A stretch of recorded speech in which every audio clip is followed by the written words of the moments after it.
मान लीजिए कि आपके पास में एक फ्लास्क है और इस फ्लास्क के अंदर कुछ ऊंचाई तक कोई लिक्विड भरा हुआ है। ठीक है, मान लीजिए पानी भरा हुआ है।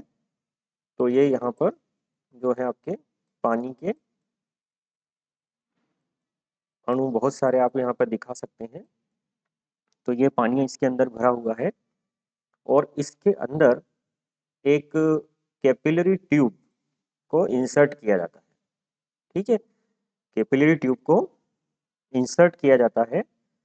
तो जो सरफेस टेंशन है उसके प्रभाव से यहाँ पर जो लिक्विड है ये ऊपर की तरफ चढ़ता है, और ऊपर की तरफ चढ़ता है तो इसके अंदर इसका जो सबसे ऊपर की सतह होती है वो कुछ वक्राकार यानी कि कर्व लिए हुए होती है।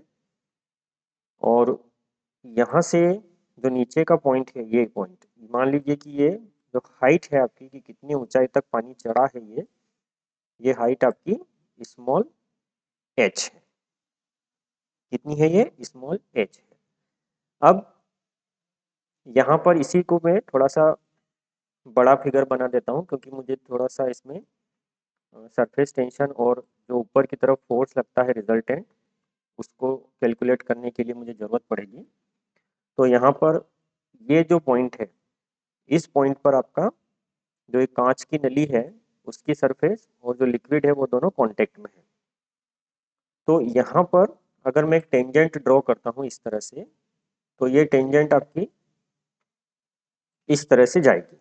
तो ये जो टेंजेंट है यहाँ पर, ये सरफेस टेंशन की डायरेक्शन टी को शो करेगी। इसी तरह से यहाँ पर अगर मैं टेंजेंट ड्रॉ करता हूँ तो वो टेंजेंट आपकी इस तरह से जाएगी, ये आपकी सरफेस टेंशन टी की डायरेक्शन को शो करेगी। इसी तरह से यहाँ पर जो एंगल बनेगा वो थीटा बनेगा, और यहाँ पर भी जो एंगल बनेगा वो थीटा बनेगा।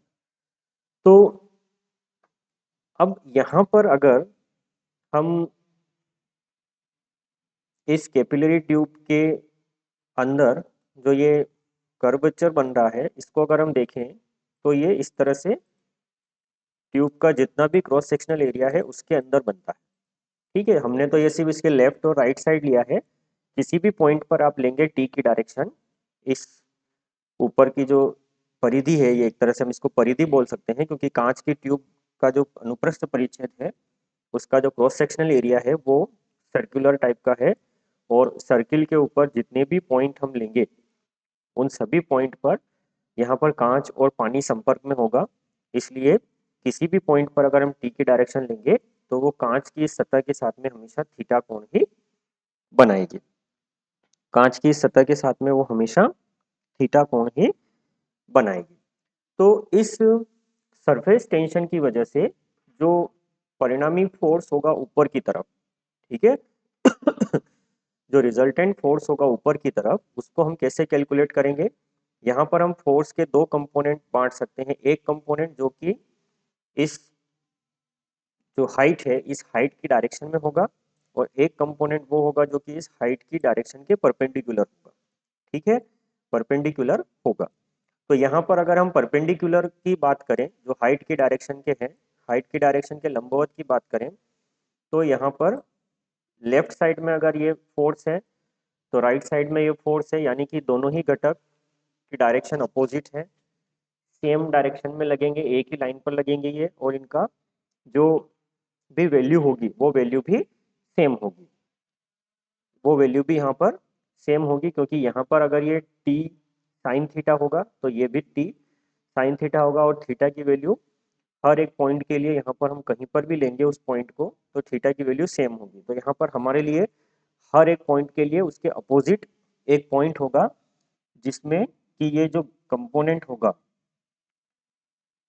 ये कंपोनेंट होगा, ये कंपोनेंट किस तरफ है? ये जो कैपिलरी ट्यूब है इस ट्यूब के परपेंडिकुलर डायरेक्शन में। तो ये कंपोनेंट एक दूसरे को क्या कर देंगे?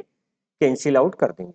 इसलिए रिजल्टेंट जो आपका बचेगा वो सिर्फ और सिर्फ ऊपर की तरफ जो ये कंपोनेंट बचेगा, यानी कि इस कैपिलरी ट्यूब की ऊपर की तरफ जो हाइट है उसकी डायरेक्शन में।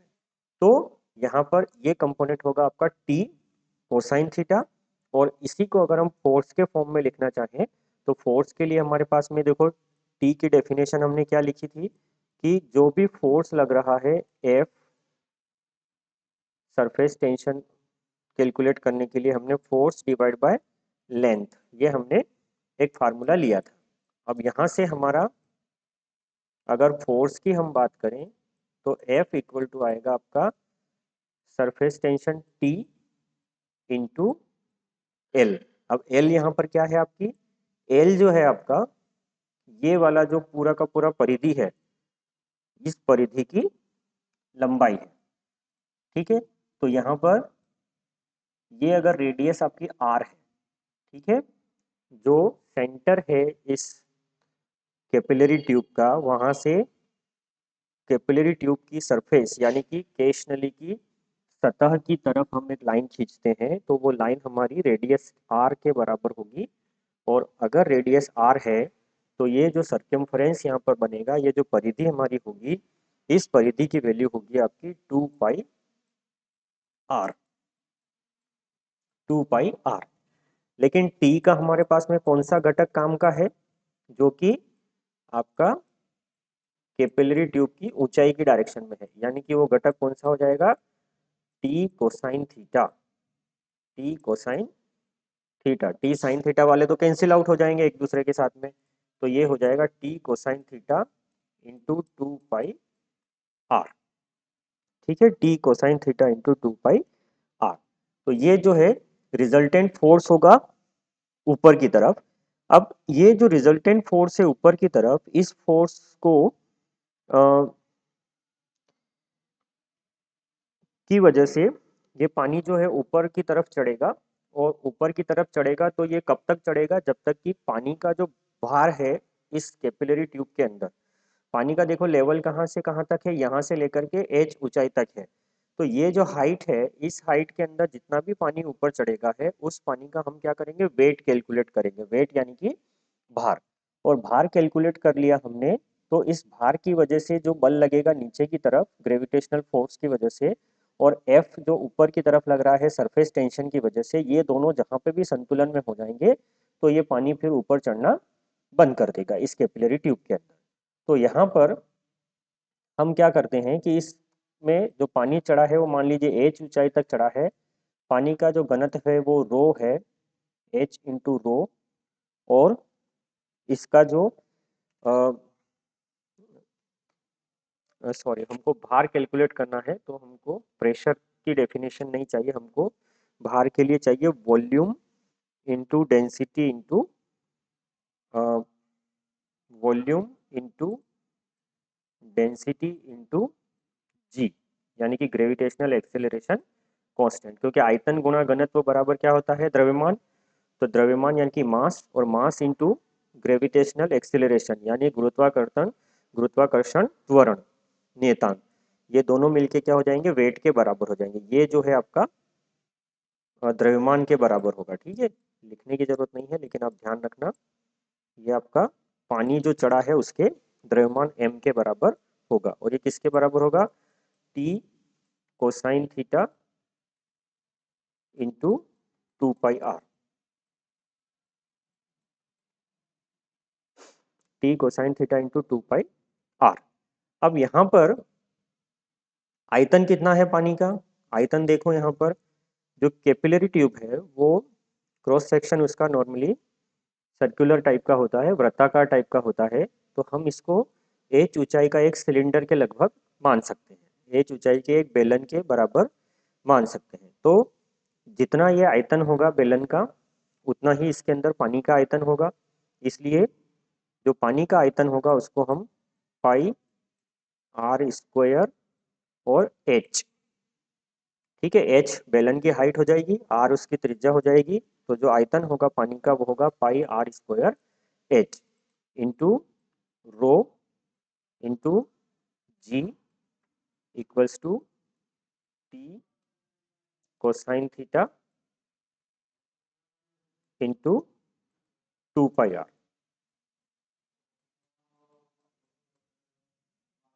Into 2 pi r. अब ये यहाँ से हो गया है, तो अब यहाँ पर हम देखते हैं क्या क्या इंसुलेशन हो सकता है क्या। यस, पाई से पाई का कैंसिलेशन हो जाएगा, उसके अलावा कुछ और कैंसिल हो रहा है क्या, नहीं हो रहा है। तो अब हम यहाँ से क्या करेंगे कि जो सरफेस टेंशन का हमारा फार्मूला है उसको हम कैलकुलेट कर लेते हैं। राइट हैंड साइड से हम टी को जो है रहने देते हैं और बाकी जो ये है इसको सबको हम डिवाइड कर देते हैं पूरी इक्वेशन को 2 divide by cos theta r से, 2 divide by cos theta r से। और इसमें हम यहाँ पर जो है हमने 2 पाई आर इसका रेडियस लिया था, तो ये रेडियस भी हमारा थोड़ा सा कैपिटल आर हमने ले लिया है यहाँ पर गलती से, जबकि यहाँ पर स्मॉल आर लिया था हमने। तो ये जो है आपका स्मॉल आर ही है, स्मॉल आर, ये भी आपका स्मॉल आर है। तो यहाँ पर जो है स्मॉल आर की 2 पावर है और यहाँ पर स्मॉल आर की 1 पावर है। तो 2 पावर से 1 पावर आपकी कैंसिल हो जाएगी, तो यहाँ पर बचेगा सिर्फ और सिर्फ 2 cos थीटा। तो ये आपका फार्मूला बन जाएगा h rho g r divide by 2 cosine theta, h rho g r divide by 2 cosine theta. तो किसी भी द्रव के लिए यदि हमको एच है जो कि कितना हाइट तक पानी उसके अंदर चढ़ा है, या कोई भी लिक्विड है पानी के अलावा भी वो कितना ऊपर तक चढ़ा है, वो एच अगर हमने मेजर कर लिया, कौन सा लिक्विड है उसकी डेंसिटी हमको पहले से अगर पता है, डेंसिटी से मतलब है कि यहाँ पर मास डेंसिटी, ठीक है, घनत्व जो है यहाँ पर ये द्रव्यमान घनत्व है। जी आपका यूनिवर्सल कांस्टेंट की तरह आप ले सकते हो 9.8 न्यूटन पर मीटर स्क्वायर, और सॉरी न्यूटन पर किलोग्राम। और आर जो है कैपिलरी ट्यूब की रेडियस है। और cos थीटा का मेजरमेंट करना जो है कभी कभी बहुत मुश्किल काम होता है, लेकिन टेक्नोलॉजी का यूज़ करके हम इसका मेजरमेंट भी कर सकते हैं इजीली। तो अब यहाँ पर एक कैलकुलेशन को सिंपल करने के लिए एक कॉन्सेप्ट है, एंड दैट कॉन्सेप्ट इज कि अगर हम ये प्रैक्टिकल परफॉर्म कर रहे हैं शुद्ध जल के लिए, शुद्ध जल यानी कि ऐसा लिक्विड यानी कि ऐसा वाटर जिसमें किसी भी तरह की अशुद्धियाँ मिली हुई नहीं है, किसी भी तरह के मिनरल्स उसके अंदर या किसी भी तरह की दूसरी अशुद्धियाँ उसके अंदर नहीं है, तो ऐसे शुद्ध जल के लिए कांच और जल के कॉम्बिनेशन के लिए जो थीटा की वैल्यू होती है वो लगभग 0 डिग्री के बराबर आती है, लगभग वो 0 डिग्री के बराबर आती है। तो यहाँ पर cos 0 की वैल्यू जो है वो 1 हो जाएगी, और 1 हो जाएगी तो ये जो आपका फार्मूला है T इक्वल टू, ये आपका फार्मूला चेंज हो जाएगा h rho g r divide by 2 cosine theta, 2 cosine theta. तो ये कोसाइन थीटा की वैल्यू जो है यहाँ पर आप 1 कर देंगे, ठीक है। तो फार्मूला हो जाएगा आपका h rho g r divide by 2, h rho g r divide by 2। इसी तरह से अगर हमारे पास में कोई ऐसा लिक्विड है जिसमें कि हाइट चढ़ने के बजाय उसकी हाइट नीचे जाती है, ठीक है, ऊपर जाने के बजाय लिक्विड के अंदर नीचे की तरफ जाती है, तब भी हम इसकी एच का मेजरमेंट करके सेम फार्मूले का उपयोग करके उसके लिए सरफेस टेंशन कैलकुलेट कर सकते हैं, ठीक है। फार्मूले में कोई डिफरेंस नहीं आएगा, दोनों ही तरफ से ये सेम आएगा, सिर्फ एच का जो इंटरप्रिटेशन है वो आपका बदल जाएगा। पहले आपका एच जो था वो ऊपर की तरफ था, वाटर के लेवल से ऊपर की तरफ था, और अब जो है एच वो जो भी आपने लिक्विड लिया है जो कि नीचे की तरफ जाने की प्रॉपर्टी रखता है, उस लिक्विड की हाइट होगी कि कितना वो नीचे की तरफ गया है। तो एक तरह से डिप्रेशन इसको आप बोल सकते हो, ठीक। तो ये एक मेथड है, एक्सपेरिमेंट के थ्रू भी इसको जो है कैलकुलेट किया जाता है। तो आप इसका यूज़ करके सरफेस टेंशन को कैलकुलेट कर सकते हैं। इसके अलावा हमारे पास में एक और मेथड है, जेगर की विधि। तो जेगर की विधि में भी हम थोड़ा सा इसमें देख लेते हैं क्या है। जेगर मेथड, जे ए ई जी ई आर, जेगर मेथड, ये भी सरफेस टेंशन को कैलकुलेट करने के काम में आती है। तो इसका जो डायग्राम है वो बुक में आप देख लेना, मैं यहाँ पर एक रफ डायग्राम बनाने की कोशिश कर रहा हूँ। इसके अंदर आपके पास में सॉरी एक बोतल होती है, और इस स्पेशली डिज़ाइन बोतल होती है जिसमें कि एयर टाइट इसको बनाया जाता है। और एयर टाइट बनाया जाता है तो इसमें एक ढक्कन रहता है यहाँ पर, जिस ढक्कन के अंदर अ, दो छोटे छोटे छेद होते हैं, और उन छेद के अंदर एक तरफ से तो एक फनल इसके अंदर जुड़ा रहता है, और ये फनल जो है कुछ इस तरह का शेप लिए हुए रहता है, जिससे कि ये यहाँ पर जुड़ा रहता है। और यहाँ पर एक स्टॉप कार्क होता है, जो कि अगर इस फनल को हम लिक्विड से भर दें, अगर इसमें हम कुछ लिक्विड भर दें, और वही लिक्विड आपका यहाँ पर भी होगा इस बोतल के अंदर।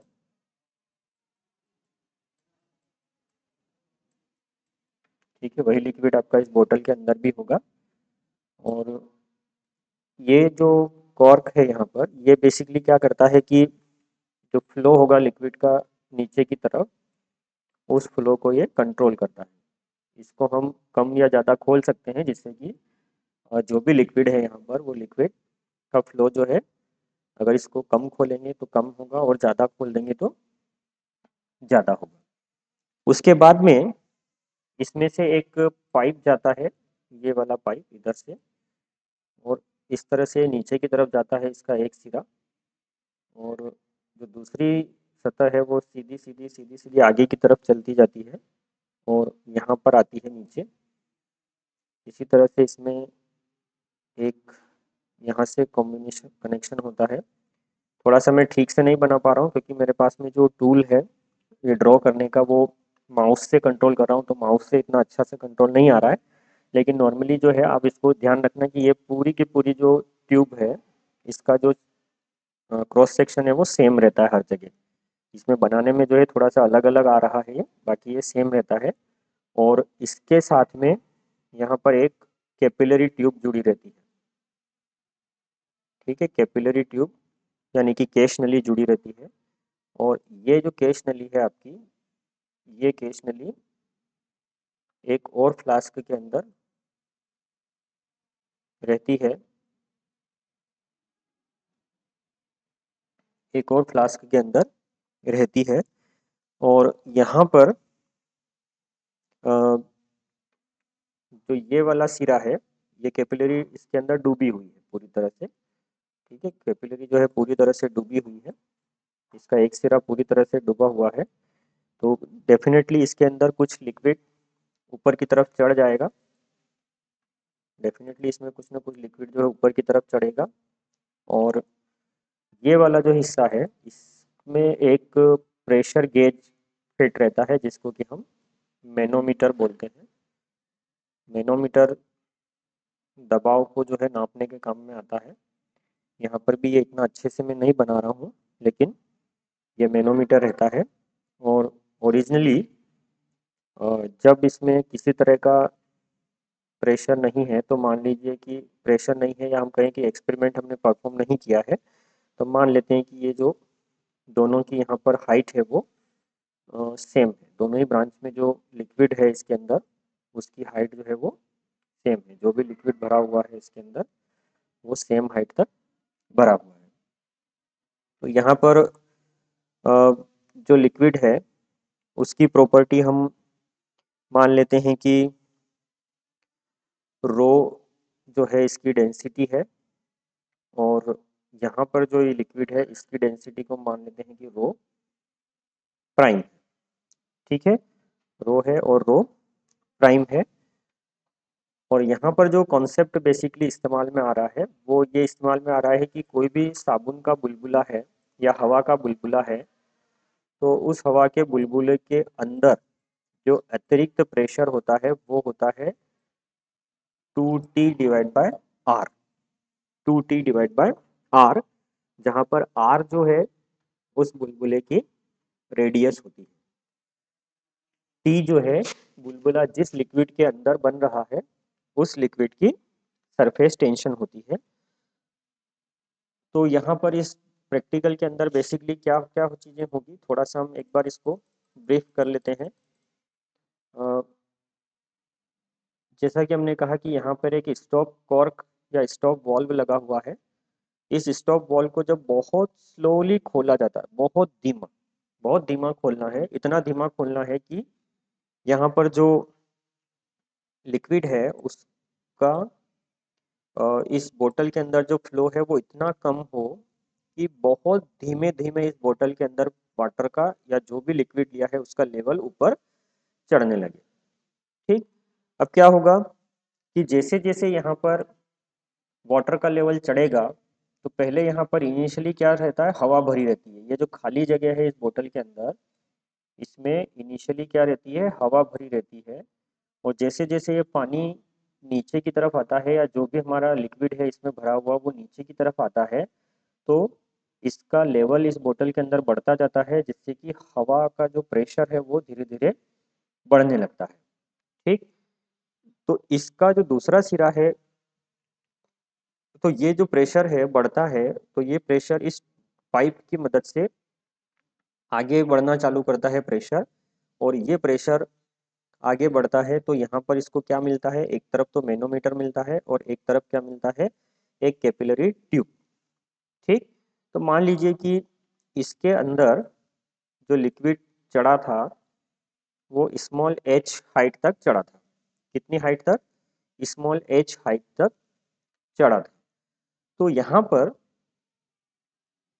आपका प्रेशर बढ़ रहा है इस पाइप के अंदर और प्रेशर बढ़ने की वजह से क्या होगा, जो हवा है वो हवा इस लिक्विड के ऊपर जो कि इस कैपिलरी के अंदर ऊपर चढ़ा है उसके ऊपर दबाव डालेगी। और दबाव डालेगी तो क्या होगा, ये पानी जो है या जो भी लिक्विड इसके अंदर था वो नीचे की तरफ जाएगा, क्योंकि उसके ऊपर अब प्रेशर डल रहा है हवा की वजह से। तो ये लिक्विड धीरे धीरे नीचे की तरफ जाएगा।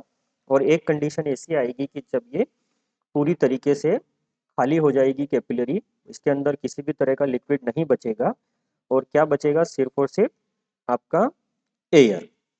ठीक, अब एयर बचेगा तो यहाँ पर क्या होगा कि जब ये एयर इस कैपिलरी से बाहर आना शुरू करेगी तो शुरू शुरू में क्या होगा, ये कैपिलरी क्या है, बिल्कुल वर्टिकल खड़ी हुई है, ऊर्ध्वाधर खड़ी हुई है। तो ये हवा जो है एकदम से बाहर नहीं आएगी, क्योंकि हमने पहले ही जैसा कहा है यहाँ पर कि ये जो पानी का लेवल इसके अंदर बढ़ रहा है ये बहुत धीमा धीमा बढ़ रहा है, बहुत समय लगता है थोड़ा सा भी लेवल बढ़ा हुआ हमको ऑब्जर्व करने में। या कि तो यहाँ पर क्या होगा कि हवा का पहले एक छोटा सा बुलबुला बनना शुरू करेगा। ठीक, अब ये जब बुलबुला बनेगा तो हमको माइक्रोस्कोप से इसको लगातार देखते रहना है कि बुलबुला बन रहा है या नहीं बन रहा है। और जैसे ही वो बुलबुला जो बना है वो इतना बड़ा हो जाए कि इस कैपिलरी की जितनी रेडियस है उसके बराबर वो हो जाए। ठीक है, बुलबुले की जो डायमीटर है वो इस कैपिलरी की डायमीटर के बराबर हो जाए, अंदर की जो डायमीटर है उसके बराबर हो जाए, उस समय हमको इस स्टॉप वॉल्व को बंद कर देना है। ठीक, स्टॉप वॉल्व को बंद कर देना है। तो जब ये स्टॉप वॉल्व को हम बंद कर देंगे तो और कोई हवा इसके अंदर अब आगे नहीं बढ़ेगी, जिससे कि प्रेशर भी नहीं बढ़ेगा और जो बुलबुला है वो यहाँ पर बना रहेगा। अब उस स्थिति में हम ये देखेंगे कि जब यहाँ पर प्रेशर बढ़ रहा था तो ये जो ब्रांचेस है मैनोमीटर की, इनमें क्या होता है, ये वाली ब्रांच जो है राइट साइड वाली, ये हवा के दबाव की वजह से नीचे की तरफ आती है। इसके अंदर जो लेवल है, जो भी द्रव भरा हुआ है, नॉर्मली मर्क्यूरी भरा रहता है तो मर्क्यूरी जो है वो नीचे की तरफ आएगा और ये वाला जो है ये ऊपर की तरफ जाएगा। ठीक है, तो मान लीजिए कि आपका जो ये लिक्विड है यहाँ पर, इस लिक्विड के अंदर जो प्रेशर डिफरेंस, जो हाइट का डिफरेंस आया वो इस तरह से आया। ठीक है, इस तरह से आया, यानी कि यहाँ पर इस ब्रांच में लिक्विड चढ़ के यहाँ तक पहुंचा, इस रेड निशान तक, और यहाँ पर जो है लिक्विड इस ब्लू निशान से नीचे की तरफ आया यहाँ तक। ठीक, तो टोटल जो हाइट में डिफरेंस आएगा इन दोनों के बीच में वो किसके बराबर होगा, ये वाली हाइट।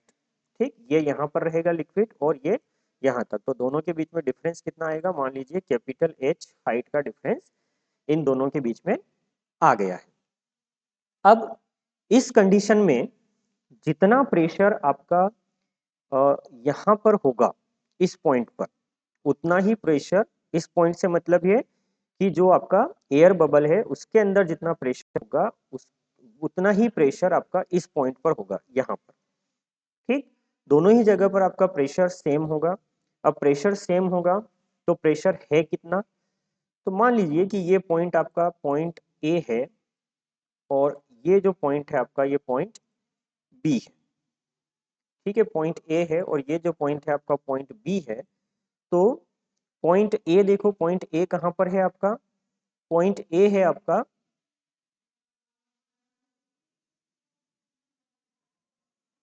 पॉइंट ए है आपका इस जगह पर। तो यहाँ पर कितने प्रेशर काम कर रहे हैं, तो यहाँ पर अगर हम प्रेशर को देखें तो हमारे पास में जो प्रेशर है यहाँ पर इस पॉइंट पर वो दो तरीके से है। एक तो आपकी ये जो ऊंचाई है,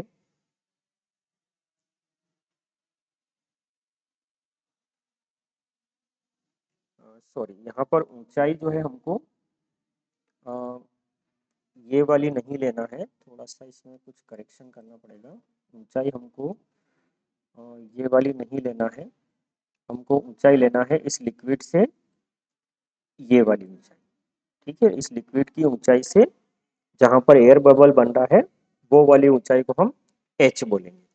तो जो प्रेशर होगा वो आपका क्या होगा, एक तो प्रेशर है यहाँ पर एटमॉस्फेयर की वजह से, तो मान लीजिए कि एटमॉस्फेरिक प्रेशर को हमने पी स्मॉल ए बोल दिया। ठीक, प्लस इस पॉइंट पर अब प्रेशर होगा इस हाइट तक जो लिक्विड भरा हुआ है तो उसके वेट की वजह से, तो जो लिक्विड का प्रेशर है वो कितना होगा, रो इंटू जी इंटू एच, रो इंटू जी इंटू एच। अब हमारा जो पर्पस था वो क्या था, यहाँ पर प्रेशर, लेकिन यहाँ पर ये जो प्रेशर लिखा है हमने ये किसकी वजह से लिखा है, ये हमने लिखा है इस लिक्विड की वजह से इस पॉइंट पर प्रेशर।